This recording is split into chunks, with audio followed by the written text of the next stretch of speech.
Dark River, which is the new film by Clive Barnard, who made Selfish Giant, which you remember I absolutely loved. Did you see Selfish Giant?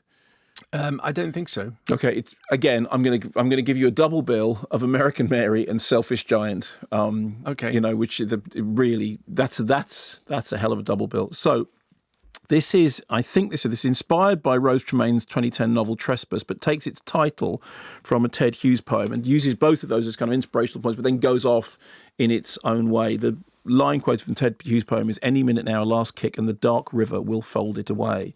So that idea about the dark river engulfing and covering something, and is that darkness positive or bad? Anyway, Clive Barnard has called it a folktale about the exploitation of a woman's body in the land. And it's a story about buried secrets. The narrative is a young woman, Alice, played by Ruth Wilson, brilliantly played by Ruth Wilson, I have to say, returns to the family farm on which she grew up, a tenant farm on which she grew up, after the death of her father, played by Sean Bean, who appears in a sort of ghostly presence, because obviously at the beginning of the film he's died. She's been gone 15 years, and the farm has now fallen into disrepair. The roof is falling apart. There are pests running around. The animals are not being properly tended to. And her brother Joe, played by Mark Stanley, is now sort of at the helm, and he thinks that he's going to take over the farm, but she thinks that the farm is due to her, and she wants to take up the tenancy, to quote her, to get it back to the way it was when Mam and Nana ran it. So there's this implication right from the beginning about taking it back from the hands of the menfolk who've sort of run it down and turn it into something which is, again, thriving and nurturing. But when she returns to it, there are buried secrets in the past. She's haunted by the ghost of her abusive father and estranged from her brother, who has become embittered and angry. Here's a clip. You don't need to...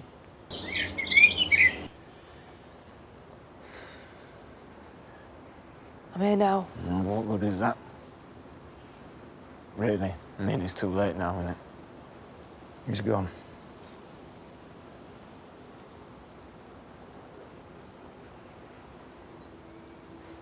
I've been driving. Where's Kate all for gone night. cabinet? I've got to get my head down. I can't do Is this it Yao broke now, her leg? She needs culling. I'm not giving you mine. Well, you better get up there, Han.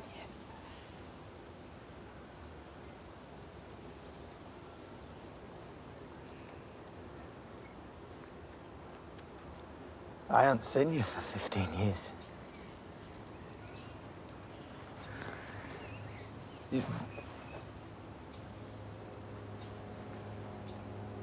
But I'll wait with her. Can you call Naka, man?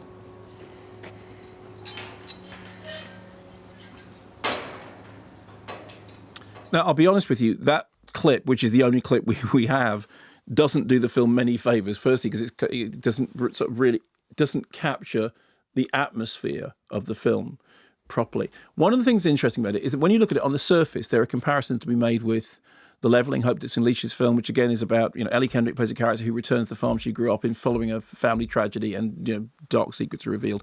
And also to some extent, God's Own Country, Francis Lee's film, which has there are surface similarities, but the similarities don't go much beyond that.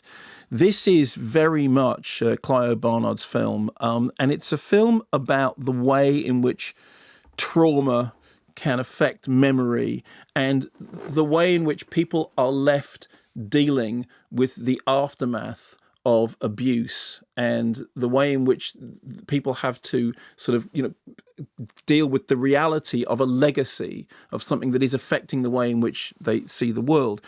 The film isn't sensationalist in any way at all. On the contrary, it's fairly discreet, but it makes it all the more powerful.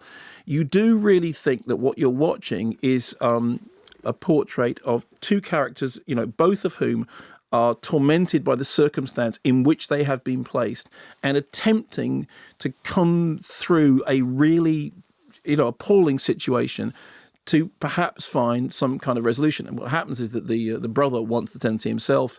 The daughter thinks that she should take it. And so therefore there is conflict between them, which is all centred around the farm, which is effectively functioning as a ghost house. The film opens and closes as well with PJ Harvey singing "My Father Gave Me an Acre of Land," which was every bit as haunting as that rendition of "Who Will Love Me Now" that's in the middle of Philip Ridley's The Passion of Darkly Noon. And weirdly enough, although they are completely different films, there is a certain similarity there. There's also, as there often is with this kind of, with any story which is grounded in the land of of its story, I see echoes of Andrew Cotting, who more and more I think is a profoundly influential filmmaker whose work I really, really love.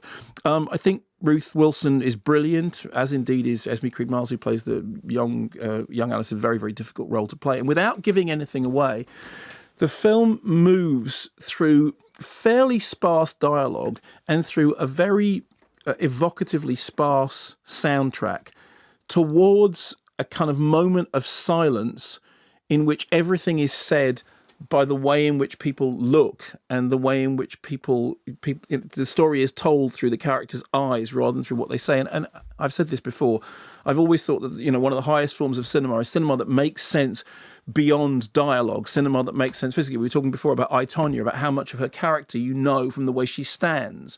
And this is a film that progresses towards a moment of silence, which I thought was very well earned. I've now seen it twice as well. The first time I saw it on a small screen, and I thought it was good, but I wasn't knocked out by it. The second time I saw it projected, and it was a whole different experience. So I would say, if you're a Clive Barnard fan, and I think everybody should be, go see Dark River in the cinema. Dark River is something you don't want to wait for it to come out on DVD. You want to see it projected because you need to be immersed in that experience to fully appreciate it.